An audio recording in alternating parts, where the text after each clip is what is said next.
Assalamualaikum warahmatullahi wabarakatuh. Di sini saya Sakif Mission NIM 20104111092. Di sini saya akan membawakan materi tentang biaya pencegahan. Biaya ini merupakan biaya yang terjadi untuk mencegah kerusakan produk. Peningkatan biaya pencegahan diharapkan akan menekankan biaya kegagalan internal maupun biaya kegagalan eksternal. Biaya-biaya yang termasuk biaya pencegahan adalah yang pertama, biaya perencanaan kualitas. Yang kedua adalah biaya peninjauan produk baru, dan yang ketiga adalah biaya rancangan proses atau produk. Untuk mempersingkat waktu, di sini saya akan memberikan contoh kasus seperti UKM sablon yang saya survei ini ingin mencoba produk baru seperti sablon Go in the Dark. Dalam hal ini, dalam proses penerapan produk baru ini akan melalui tahap-tahapan seperti yang saya sebutkan tadi. Untuk yang pertama adalah biaya perencanaan produk baru. Dalam tahap ini, biaya perencanaan kualitas mencakup kegiatan yang berkaitan dengan rencana kualitas secara keseluruhan, meliputi perencanaan pemeriksaan, rencana kendala, sistem data, dan semua kegiatan atau rencana khusus dari fungsi jaminan kualitas. Maka untuk menjalankannya diperlukan persiapan berupa biaya perencanaan produk baru, seperti yang dijelaskan di atas. Yang pertama, rencana pemeriksaan. Pemeriksaan di sini berkaitan dengan UKM apakah bisa menjalankannya di keadaan UKM saat ini. Tanda kutip, keadaan secara menyeluruh. Seperti keuangan, pasar, dan lain-lain. Jika dirasa bisa, kita berlanjut ke tahap 2, yaitu rencana kendala. Jadi dalam rencana ini, kita harus memperhitungkan kendala apa saja yang perlu kita hadapi dari proses produksi sampai pada proses pemasaran atau produk sampai di tangan konsumen. Jika sudah memperhitungkan dan dirasa menguntungkan, maka ke tahap 3, yaitu sistem data. Dalam sistem data, kita menempatkan segala data yang dibutuhkan produk dari proses produksi sampai pemasaran, seperti bahan baku, biaya pemasaran, dan lain-lainnya. Itu saja dari saya, sekian. Assalamualaikum warahmatullahi wabarakatuh. Assalamualaikum warahmatullahi wabarakatuh. Perkenalkan, nama saya Dimas Daul Hamid, NIM 20104111091. Di sini saya akan menjelaskan tentang biaya deteksi. Biaya deteksi merupakan biaya untuk aktivitas yang dilakukan untuk menentukan bahwa produk, proses, maupun aktivitas lain di perusahaan telah memenuhi standar lingkungan yang berlaku atau tidak. Berikutnya biaya deteksi pada UMKM Ahmad Sablon yang telah kelompok kami survei beberapa minggu yang lalu. Dalam bisnisnya, Ahmad Sablon selalu memperhatikan akan kualitas dari bahan baku yang mereka beli, sehingga mereka menerapkan biaya pemeriksaan terhadap bahan baku yang masih dalam tahap proses ataupun yang sudah jadi untuk memastikan akan kualitas yang terbaik.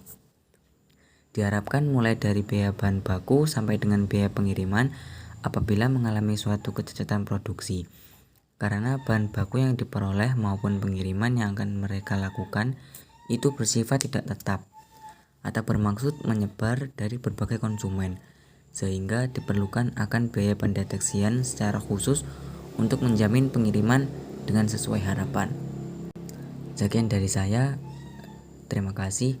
Presentasi yang selanjutnya akan disampaikan oleh rekan saya. Assalamualaikum warahmatullahi wabarakatuh. Perkenalkan, nama saya Devita Nahda Pranandari, NIM 20104111089. Saya di sini akan meneruskan presentasi dari teman saya. Yang ketiga, biaya kegagalan internal.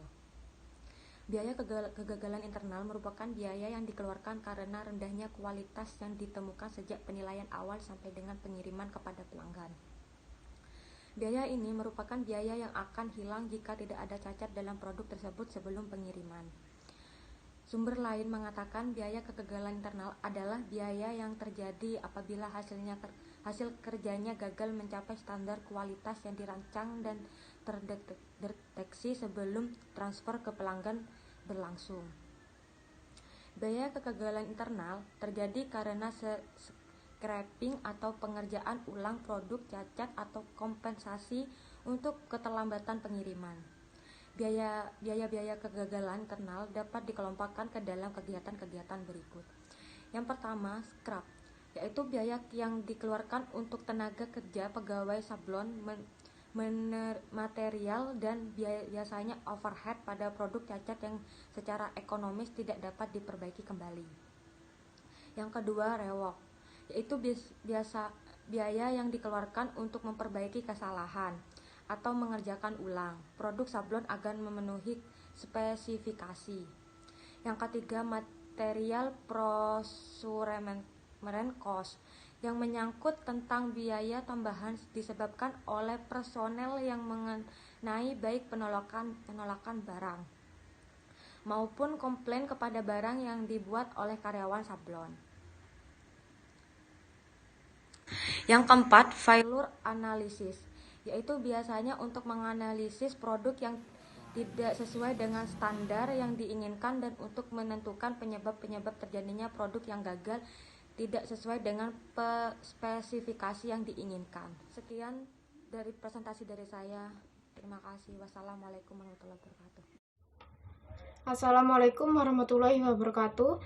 Nama saya Prilia Dewi Maulum, NIM 201041190.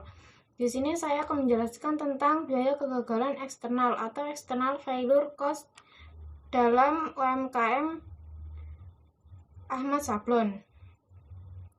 Biaya kegagalan eksternal adalah biaya yang terjadi karena produk dan jasa yang dihasilkan gagal memenuhi persyaratan atau tidak memuaskan kebutuhan pelanggan setelah produk disampaikan kepada pelanggan. Setiap pebisnis tentu akan berpotensi mengalami kegagalan biaya eksternal, yang mana biaya ini akan dikeluarkan saat pembeli menerima produk berkualitas buruk. Biaya kegagalan eksternal terjadi ketika ketidaksesuaian antara kualitas produk yang dihasilkan dan diharapkan baru diketahui setelah produk tersebut berada di tangan konsumen. Ini adalah risiko yang paling besar dan membahayakan karena dapat menurunkan citra dan kredibilitas perusahaan sehingga berpotensi menurunkan pangsa pasar. Untuk itu, UMKM Ahmad Sablon mengeluarkan biaya kegagalan eksternal sebagai upaya garansi, penggantian produk, penyelidikan keluhan, atau biaya ini juga bisa digunakan sebagai bagian dari biaya kehilangan pelanggan. Biaya kegagalan eksternal dalam UMKM Ahmad Sablon yaitu 1. Biaya untuk menangani keluhan dan pengembalian dari pelanggan. Biaya ini meliputi semua biaya yang ditimbulkan karena adanya keluhan-keluhan tertentu sehingga diperlukan pemeriksaan, reparasi, atau penggantian atau penukaran produk. Biaya penanganan keluhan ini, UMKM Ahmad Sablon membedakan antara yang masih bergaransi dan masa garansinya sudah lewat. Yang kedua, pelayanan atau servis produk adalah biaya yang dikeluarkan akibat dari usaha untuk memperbaiki ketidaksempurnaan atau untuk pengujian khusus atau untuk memperbaiki yang cacat yang bukan disebabkan oleh adanya keluhan pelanggan. Yang ketiga, biaya penarikan kembali dan pertanggungjawaban produk. Biaya untuk menangani pengembalian produk, perbaikan atau penggantian, biaya hukum atau biaya penyelesaian hukum. Yang keempat, penjualan yang hilang karena produk yang tidak memuaskan, margin kontribusi yang hilang karena pemesanan yang tertunda, penjualan yang hilang dan menurunkan pangsa pasar. Sekian penjelasan dari saya. Wassalamualaikum warahmatullahi wabarakatuh. Assalamualaikum warahmatullahi wabarakatuh. Perkenalkan, nama saya Rivia Rahmasari, NIM 20104111094. Di sini saya akan menjelaskan tentang materi GAP 3, tidak memberikan pelayanan sesuai standar. Tidak memberikan pelayanan sesuai standar dikarenakan masih adanya karyawan baru yang belum terampil dalam melakukan proses memotong kain, menjahit, serta mengsablon pakaian. Menurut saya, jika masih ada pelayanan yang tidak sesuai standar, haruslah lebih menambahkan terhadap pengarahan dan memberi bimbingan lebih kepada karyawan yang masih belum bisa bekerja secara optimal. Sekian dari saya. Wassalamualaikum warahmatullahi wabarakatuh. Assalamualaikum warahmatullahi wabarakatuh. Saya Ferdian Saron Istiawan dengan NIM 201041411093. Gap 1. Tidak mengetahui harapan konsumen. Sebab munculnya gap 1 adalah tidak ada interaksi langsung. Tidak ada upaya untuk menanyakan, kurang siap memberi perhatian, dan tindakan yang perlu dilakukan dengan cara yang pertama yaitu temui konsumen, yang kedua survei konsumen, yang ketiga sistem pengaduan, yang keempat panel konsumen, yang kelima brainstorming.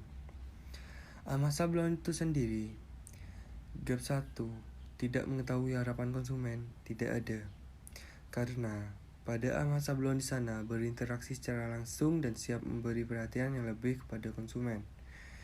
Dan juga Ahmad Sablon dapat mengetahui harapan konsumen, yaitu salah satu harapan konsumen adalah puas kepada baju atau seragam yang disablon, dan juga karyawannya sangat ramah sekali sehingga para konsumen tidak kecewa dengan pelayanan yang diberikan oleh Ahmad Sablon itu sendiri.